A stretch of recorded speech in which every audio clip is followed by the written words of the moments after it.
guys. How are we doing? Good night, yes? I know, so fun. All right, big news in my house. My daughter just lost her first tooth. It's a really big deal. It is. When like a kid loses their first baby tooth, they're officially no longer a baby. And she's the first in her class to lose a tooth. So she's been bragging about it. So like all the kids know. They're talking under the monkey bars at the jungle gym. They're like, see that girl over there? She lost her tooth. They're all excited because they know that the tooth fairy broke into her house in the middle of the night, stole her childhood, and replaced it with a buck under the pillow. So now all the other little girls are dying to lose theirs. Okay, what is this setting our kids up for, Competing against your friends as to who lost it first. Telling the story of how you lost it, how it hurt, how it bled, and how some stranger left a wad of cash on the mattress.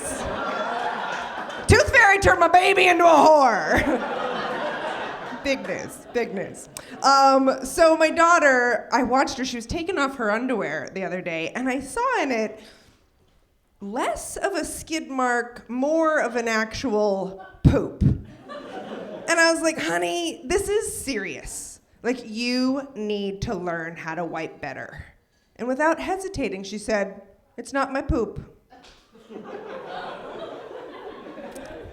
It's like, if that's true, this situation just went from bad to worse. Whose poop are you harboring? Like, I really feel like the game Doctor has changed a lot since I was a kid. Do you guys remember playing Doctor when you were little? Right? With your stepdad? Just me. He called it the family practice edition. Do we have any parents out here tonight? Where you at? Where you at? Anyone? Good, good. For the rest of you, anyone who has or had a parent. Wow. We should all be on the same page right now. All right, well, let me tell you, as soon as you become a parent, you discover the power in motivating by counting, right? You guys have the counting parents? My husband uses it all the time for everything, okay? So he'll say to my son, it's bath time, let's go. And my son's like, no. 1, 2, boom, right to bath. He'll say to my daughter, it's bedtime, come on, move it. And she's like, no. 1, 2, boom, right to bed. He'll say to me, pleasure me. And I'm like, no. 1, 2, boom. Just because that's how long he lasts.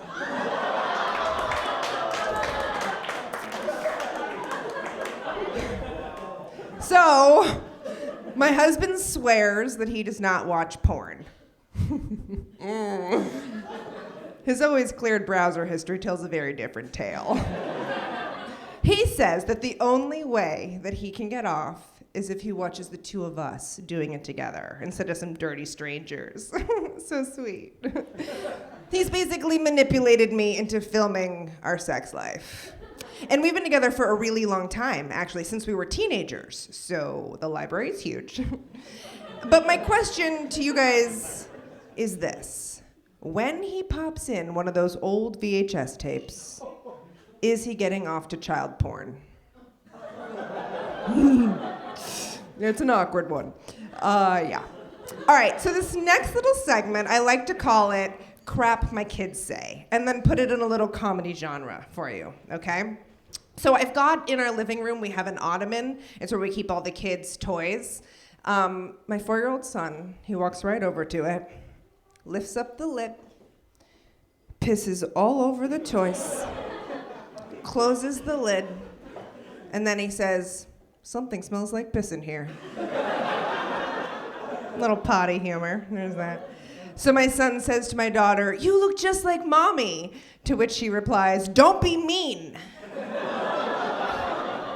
It's like a little old school, your mama's so ugly joke. I'm right here.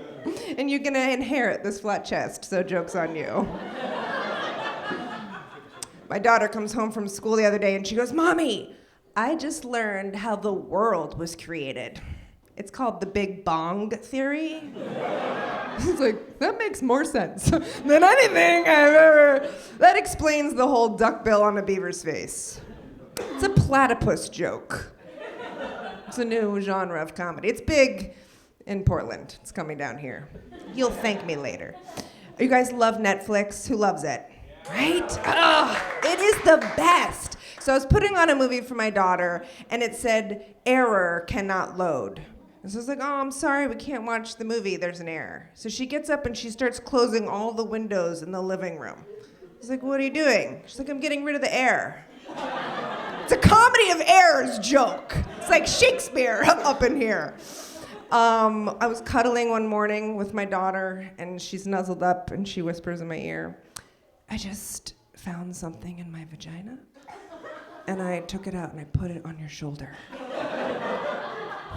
No joke there. It's just a horrible moment. Like, why is that your instinct? What is it? What was that? Why is it that children make everything so incredibly difficult? I was trying to get my daughter to cross a street. That is a simple task, right? That is A to B. It's a straight line. I literally can't get her to move. So I have to entice her by making up a game. Okay?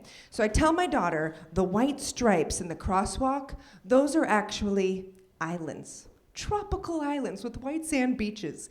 And it is your job to hop as quickly as possible from one island to the next to get safely to the other side without touching any of the surrounding asphalt, because that happens to be swarming with deadly crocodiles. And if so much as a toe even touches that asphalt, a crocodile's gonna eat you and you're gonna die. Fun game. She loves it.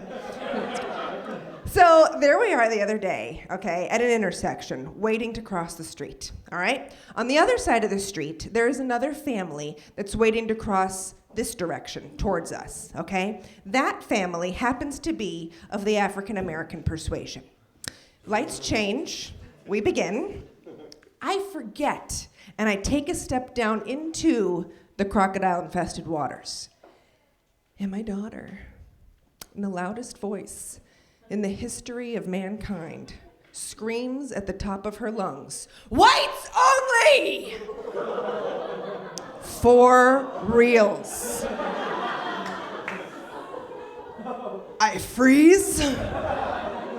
I see this family staring at my blonde-haired, blue-eyed Nazi youth poster child.